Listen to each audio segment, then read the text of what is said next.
जय महाराणा, जय राजपूताना, हर हर महादेव, जय माँ भवानी, जय हिंद। अभी तक आप 14 भाग महाराणा उदय सिंह जी का श्रवण कर चुके हैं। अब उससे आगे की कथा हम आपको बताते हैं। 13 अगस्त 1567 ईस्वी को लगभग अकबर ने धौलपुर में पड़ाव डाला, जहां उसकी मुलाकात मेवाड़ के कुंवर शक्ति सिंह जी से हुई। मुगल लेखक अबुल फजल कहता है, ये अबुल फजल ने शक्ति सिंह जी का नाम शक्ता लिखा है। वो बोलता है अकबरनामा में कि शहंशाह ने धौलपुर में पड़ाव डाला, यहाँ उसकी मुलाकात राणा उदय सिंह जी के बेटे शक्ता से हुई। शहंशाह ने शक्ता से कहा कि बड़े बड़े राजा महाराजा हमारे दरबार में हाजिर हुए, पर राणा उदय सिंह नहीं आया। हम राणा उदय सिंह पर हमला करने जा रहे हैं, तुम भी चलोगे हमारे साथ? कुछ देर बाद में शक्ता शहंशाह की इजाजत लिए बगैर ही चला गया। अकबर ने जब कुंवर शक्ति सिंह को साथ चलने को कहा तो कुंवर को पक्का यकीन हो गया कि अकबर का उद्देश्य चित्तौड़गढ़ जीतना है। कुंवर शक्ति सिंह के मन में यह बात शूल की तरह चुभने लगी और उन्होंने रातों रात ही अकबर का शिविर छोड़ दिया और चित्तौड़गढ़ के लिए निकल गए। कुंवर शक्ति सिंह जी चित्तौड़ आए और महाराणा उदय सिंह जी को प्रणाम करके पिताजी को अकबर के हमले की सूचना से अवगत कराया। महाराणा उदय सिंह जी ने चित्तौड़ के आसपास की जमीन को उजाड़ दिया, फसलें खत्म कर दी ताकि मुगल सेना को रसद सामग्री ना मिल सके। अबुल फजल लिखता है कि इस दौरान चित्तौड़ में घास तक नहीं बची थी। अक्टूबर 1567 ईस्वी को ही कुंवर शक्ति सिंह द्वारा बिना आज्ञा लिए शिविर छोड़ने के कारण अकबर और अधिक क्रोधित हो गए और उसने चित्तौड़गढ़ पर चढ़ाई करने में और अधिक स्फूर्ति दिखाई। अकबर ने अपने आगे आगे 2 सेनापतियों के नेतृत्व में फौज चलाई जो कि इस इलाके से परिचित थे। अकबर फौज समेत धौलपुर से रवाना होकर रणथंभौर के निकट शिवपुर पहुंचा। शिवपुर का किला राव सुरजनहारा के अधीन था। बादशाह फौज के आने की खबर सुनकर हाड़ा राजपूत पहले ही किला छोड़कर रणथंभौर चले गए थे। अकबर ने शिवपुर को फतह किया और इस विजय को अकबर ने शुभ शकुन माना। अकबर ने शिवपुर दुर्ग में नजर बहादुर को एक फौजी टुकड़ी समेत तैनात कर दिया। शिवपुर विजय के बाद अकबर कोटा पहुंचा। कोटा में अकबर ने शाह मोहम्मद कंधारी के नेतृत्व में फौज तैनात की। हाड़ौती प्रदेश को रौंदते हुए मुगल फौज गागरौन किले के निकट पहुंची।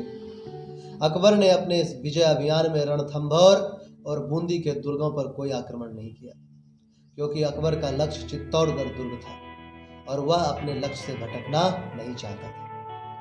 अकबर नहीं चाहता था कि जब वह चित्तौड़गढ़ पर घेरा डाले तब आसपास अन्य किसी प्रदेश में कोई उपद्रव हो। इसलिए गागरौन में जब अकबर ने पड़ाव डाला तब उसने एक फौज मिर्जा बंधुओं के विद्रोह को कुचलने के लिए मालवा भेज दी। आसफ खां और वजीर खां को मांडलगढ़ भेजा गया। मांडलगढ़ में महाराणा उदय सिंह जी द्वारा तैनात राव बल्लू सोलंकी व भवानी दास सोलंकी मांडलगढ़ छोड़कर चित्तौड़गढ़ दुर्ग में पहुंचे। मांडलगढ़ दुर्ग पर मुगलों ने बचे खुचे राजपूतों को मार करके अधिकार कर लिया। अकबर चित्तौड़गढ़ दुर्ग के समीप पहुंचा और किले को देखने की कोशिश की, पर उस वक्त बारिश और बिजली की चकाचौंध से कुछ भी नजर नहीं आया। 1 घंटे बाद मौसम साफ हो गया, जिस पर अबुल फजल अकबर के लिए बहुत सारी करामती बातें लिखता है। अकबर ने चित्तौड़ के किले से 3 मील दूर अपना शिविर जमाया। अकबर जब चित्तौड़ दुर्ग के सामने पहुंचा तब उसके साथ महज 5000 घुड़सवार थे। अकबर की चाल यह थी कि 5000 की फौज देखकर चित्तौड़ के राजपूत किले से बाहर आके लड़ाई करेंगे। दरअसल गागरौन से मुगल फौज चित्तौड़ के लिए निकल चुकी थी। महाराणा उदय सिंह जी बहुत बहादुर थे और बहुत ही ज्यादा बुद्धिमान थे। वे अकबर की इस चाल को समझ गए। अकबर ने चित्तौड़गढ़ दुर्ग को घेरना शुरू किया। किला बड़ा होने के सबब से मोर्चेबंदी का काम बड़ा ही मुश्किल नजर आ रहा था। वीर कल्ला राठौर जी ये जयमल राठौर जी के भतीजे थे।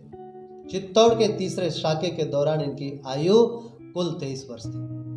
महाराणा उदय सिंह जी ने इनको रनेला की जागीर प्रदान की थी। घोसुंडा के समीप मुगलों से लड़ते हुए कल्ला राठौर जी ने चित्तौड़गढ़ दुर्ग में प्रवेश किया।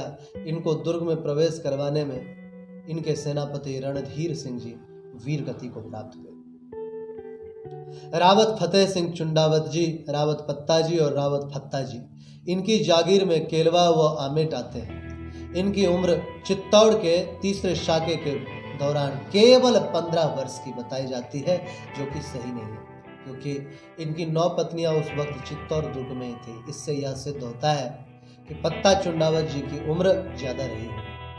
यह महाराणा लाखा जी के पुत्र चुंडा जी के वंशज थे। इनके पिता जग्गा जी थे, जिन्होंने 1554 ईस्वी में जैताड़ा की लड़ाई में अपने प्राण दे दिए थे। रावत पत्ता चुंडावत जी को चित्तौड़ के तीसरे शाके का नेतृत्वकर्ता घोषित किया गया। और वीर जयमल राठौर जी को तो कौन नहीं जानता। इनका जन्म 17 सितंबर 1507 ईस्वी को हुआ था। ये मेवाड़ राजघराने से थे। जयमल राठौर जी महाराणा सांगा के भतीजे थे। चित्तौड़ के तीसरे शाके के दौरान इनकी उम्र करीब 60 वर्ष की थी। महाराणा उदय सिंह जी ने इनको बदनौर की जागीर प्रदान की थी। अब आगे की कथा हम अगले भाग में कहेंगे। अगर आपको सच्चा इतिहास पसंद आता है तो इस चैनल को, हिंदू स्वराज संगठन चैनल को सब्सक्राइब कीजिए, लाइक कीजिए, शेयर कीजिए, बेल आइकन पर ऑल सेलेक्ट कीजिए। कोई प्यारा सा कमेंट जय महाराणा या जय राजपूताना लिख करके भेजिए। मिलते हैं अगले वीडियो में। तब तक के लिए जय श्री राम, जय महाराणा, जय राजपूताना, हर हर महादेव, जय मां भवानी, जय हिंद।